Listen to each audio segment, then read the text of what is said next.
All right, now it is quiet for our interviews, so we're going to be all right. You said that you only wanted to make an A main, you'd be happy here. Yeah. How many did you make? He said 6, right? Yeah. Wow. That's pretty You surprising. didn't No. Hell, I only thought I made like 3 or 4. What was your best finish? I think like a 4th.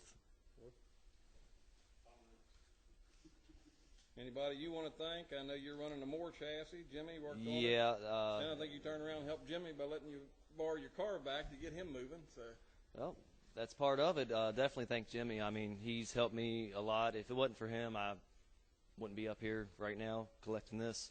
So, Jimmy, thanks, buddy. All right, man. Congratulations. Thank you.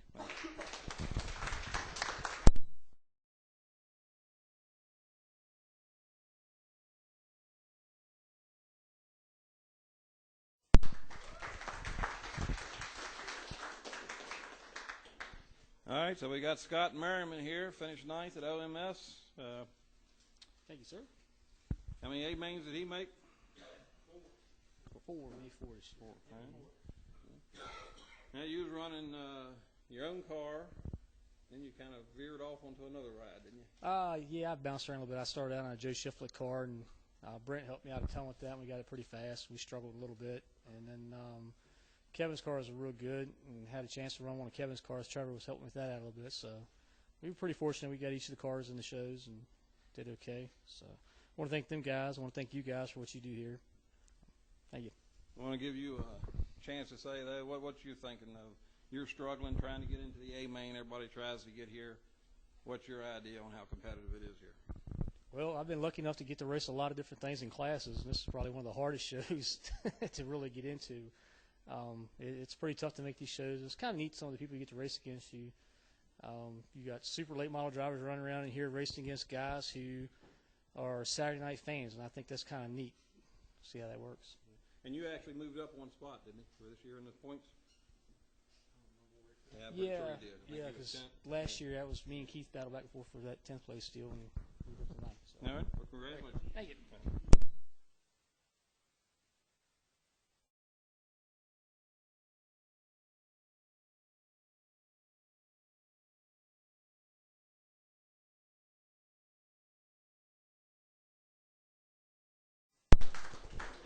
All right, we had 8th place points, J.T. Spence.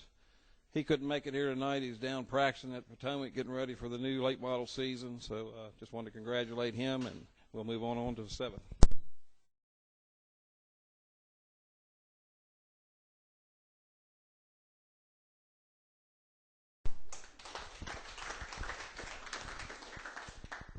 All right, we have Kevin Sign finishing 7th place. He won the biggest race this year as far as money-wise, running the Dream.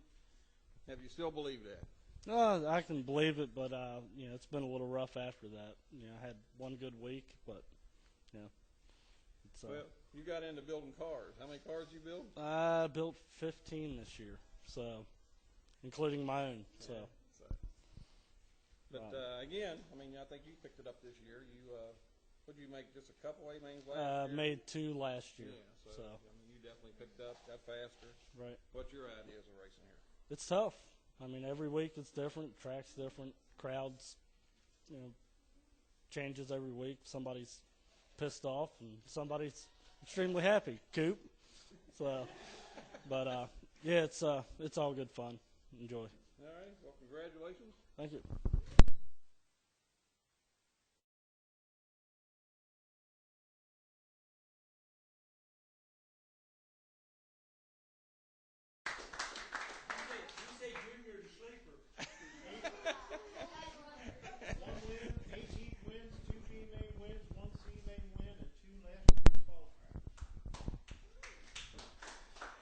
Well, here we are, the most talkative one of the bunch, probably.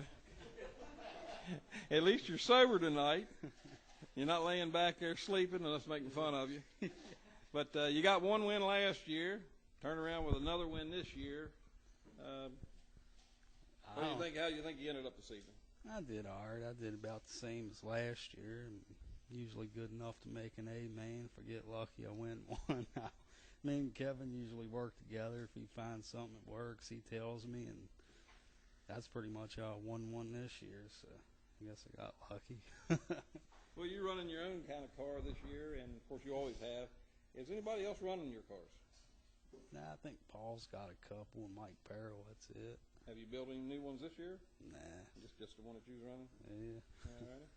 Well, anybody you want to talk about, or Nah, I usually just do you it want to myself. thank Kevin for taking you home a couple of nights? Yeah. And things like that? Yeah, he got me home good that one night. All right, man. Well, congratulations. Right. Sixth place. Thanks.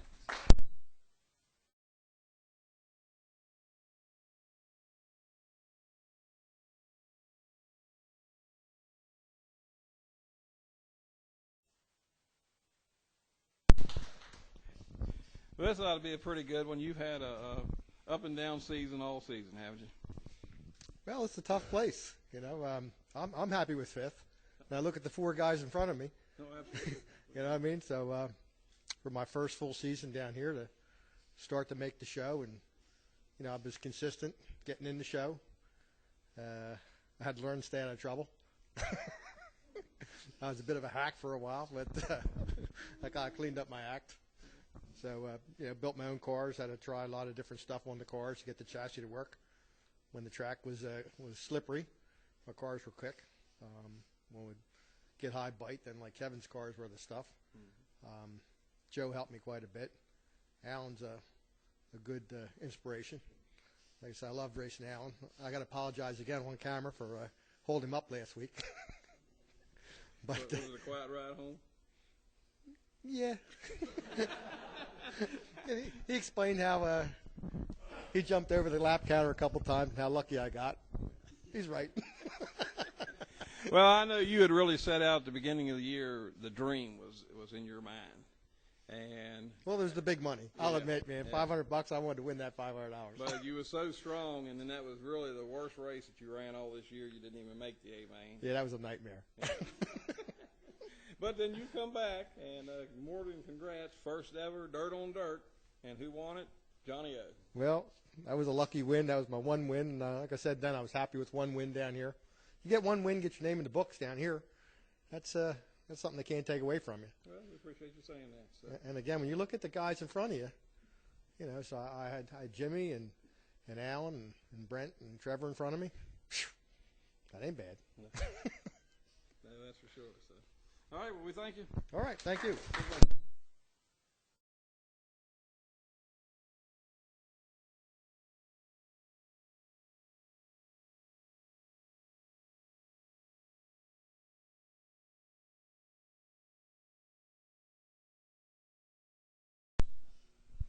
Yeah, we had Trevor Feathers, fourth place. He was the second most winningest driver this year, and he was the first driver to be crowned a king for the king of the slots. So, congratulations for him.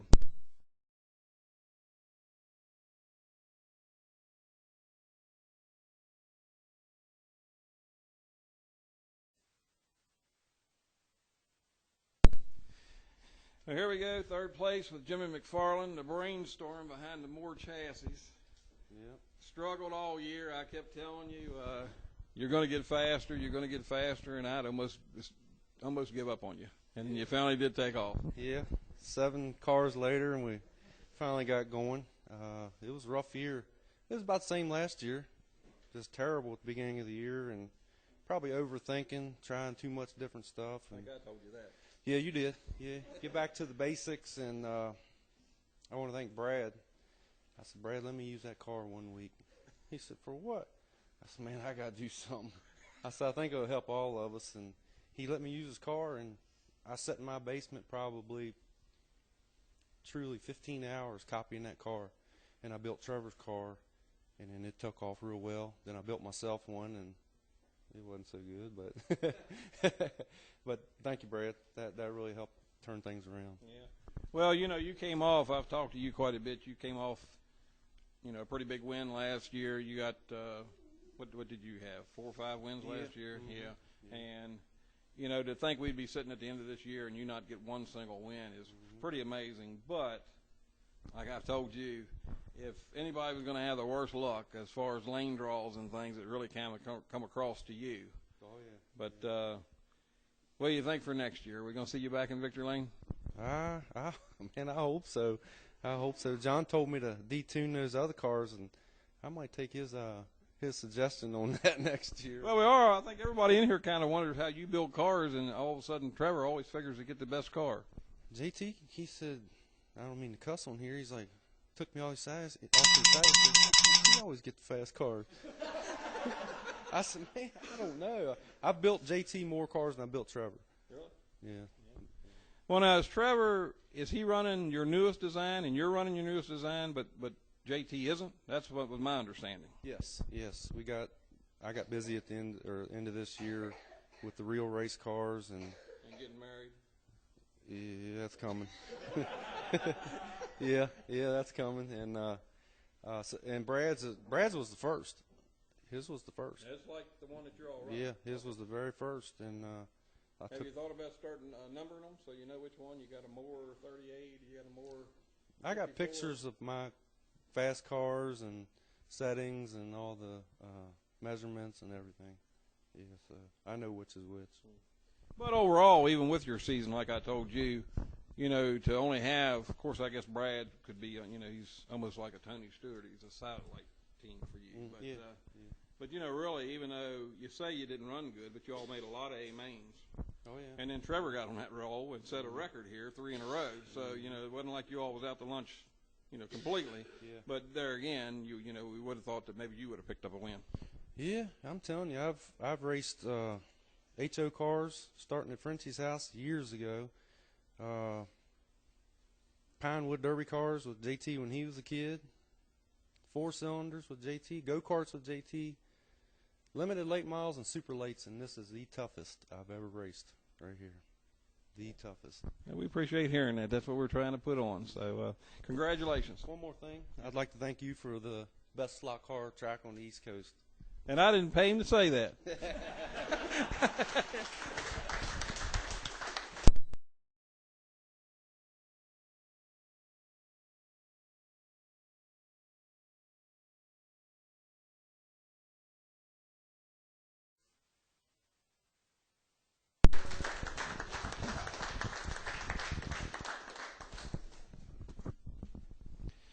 All right, we have Brent Hoddle here, second place at OMS. Crazy year. Take off, win the first race. Alan wins the second. You win the third. Alan wins the fourth. You win the fifth. Looked like it was going to be a dog and pony show between you and Alan.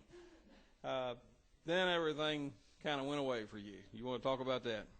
Not really. I'm trying to forget about it still. To finish second in points, we had 4 weeks of just bad luck. I mean, wire breaks, and we chased that for 3 weeks. I just want to get it out of my mind. The competition's so tough. I mean, it just shows right there. I had 2 wins at the beginning of the year and 4 weeks of bad luck, and you can't slip up here. I mean, one little break in a heat race, and you're done. I mean, you're going to have to work your tail off to make it back into the show. Well, and I've talked to you, of course, being father and son is kind of hard not to talk to him. But he's running around here. Oh, he's had it. He's had it. He's probably going to take the rest of the year off. He's going to do this. He's going to do that. And then what happens? Win the Lucas Oil Late Model Dirt Series Slot Car World Championship, and you can't take the smile off this man's face, nor the guy you want it for. No, absolutely. It sure closed the wound on what was turned into a bad end of a season. First off, I want to thank Joe Shiflett. He gave me a great car for 3/4 of the season. I can't say enough about his car. I got 2 wins with that. But then the O Show, Johnny O, offered me a ride on the Lucas Oil night, and I just couldn't pass it up. And it was a good car, and we come away with the win. And we're both happy. Ain't that right, Johnny? By the way, I meant to bring that up when he was up here. We're sponsored by Lucas Oil, and Lucas Oil has their O Show with Jimmy Owens, and we got that this year. We got the O Show with John O'Done. So anybody didn't know that, we thought we'd bring that up. But anyhow, I guess you pretty much thanked who you need to. I know Joe Shiflett helped you out a lot. That was just kind of a shot in the pan. You decided to run John's car last week, and I think kind of surprised everybody. I don't think I was looking for you to win. So anybody else you want to say? No, I mean, that's pretty much it. Like I said, I thank Johnny for running his car, and I can't thank Joe enough. Joe's helped me out a lot. Even last year, I started running his stuff halfway through the season, and when I was running my own stuff, Joe, if I had a question, I could ask Joe. He told me. So he's helped me out a lot. Even Jimmy McFarland, he built me the first car I had, and he's got me on the right path when I first got started. So all these racers, there's not a racer in here that I do not enjoy racing week in and week out. I mean, I think we got a great group of guys. Keith Jackson over here's got a finger problem, I think. But, all right, well, congratulations.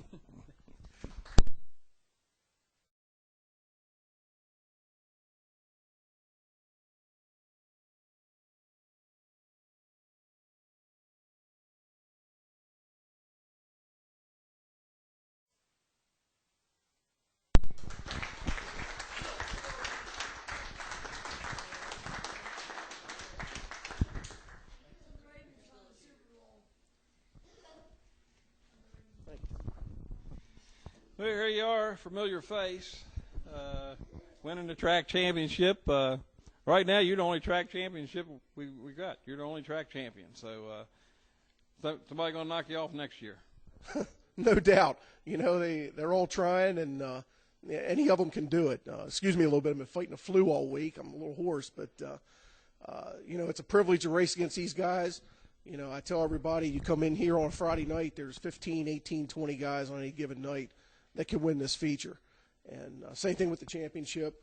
The thanks for all that goes to my car owner, Joe Shiflett. He gives me a well-maintained car, gives me a nice car to drive every week, and, you know, the car holds up.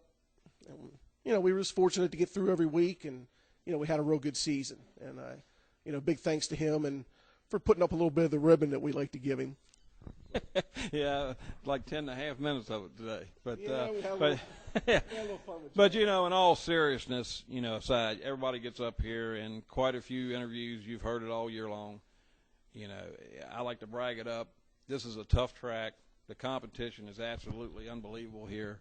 So for you to run all year and not finish worse than fourth, that shows you what kind of year you had, and that's pretty hard to beat anybody from winning the championship when you can have that kind of year. Well, that helps. You know, being consistent means a lot. And, you know, it was just a week-to-week adventure. I mean, any given week, I figured the bottom was going to fall out of the boat. Everybody else had a little bad luck here and there. We just didn't have any. A couple weeks, you know, you get bumped off a time or two, and that's going to happen. And, you know, some weeks the stars align right for you, and other weeks, not so much. But, you know, we come to have a good time, try to have a little fun with the racing. And that's another thing I got to thank Joe about. When I make a boneheaded move, that guy never questions my driving and never says a word to me. Now, he will give me a look once in a while, and I kind of know what that means. I think Brent does too. With that one eye? Yeah. But, no, it's a lot of fun coming down here, racing with everybody. And it's a privilege to race with these people, and, you know, I really enjoy it. Yeah, well, you know, with your season, we was talking about, you know, you took off, and you and Brent looked like it was going to be your all show. And then Brent fell off. You could kind of say you fell off, but what did you run, 3 straight seconds? I think there one time we had second 4 weeks in a row, and I got beat by 4 different guys.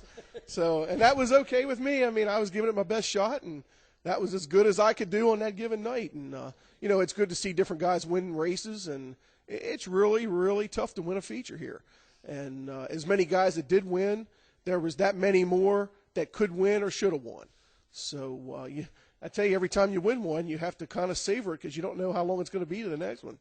Well, that's the truth, and there's no doubt about that. But, you know, you was the leading feature winner. You had the best finishes all year, so naturally the points is going to come to you. So, you know, we read you about being the only track champion, but, hey, you know, you deserved it. Well, thank you very much. I appreciate that. Also appreciate all the work that you do. I know it's a lot of work putting these shows together. I can only imagine. but I'm sure you probably live this track. Out of the 365 days a year, you probably work on it 350. And your wife for putting up with all that. I know Brent does a lot of work with you, too, to help keep all this deal together. And Denny and Deb, you know, those people are saints for everything they do for this track. And I'm sure that, you know, without their help, this would be double tough for you. No, I wouldn't do it all. I don't blame you. Simple as that. Just say no. Yeah, I mean, you know, I keep getting ideas going around this pea brain up here, and too much more for me to do. But yeah, I mean, anybody out there, Denny Lefevre, Deb Keefe, you know, even Tabby, she helps with the 50-50. You know, it's more than a one-man show here, that's definitely. But I try to do the best to put on a good show for you guys. And like I said, I can't make this without all of you all. And that's the whole thing. We're all working together. I think we got a good thing, and appreciate everybody coming. Absolutely, I do too. And again, thanks to everybody at races out here. And you know, I enjoy racing with each and every one of you. Heck, even Aaron and Nicholas. I wish they keep their pants on a little more often. But other than that, these guys are good guys. All right, man. Well, congratulations.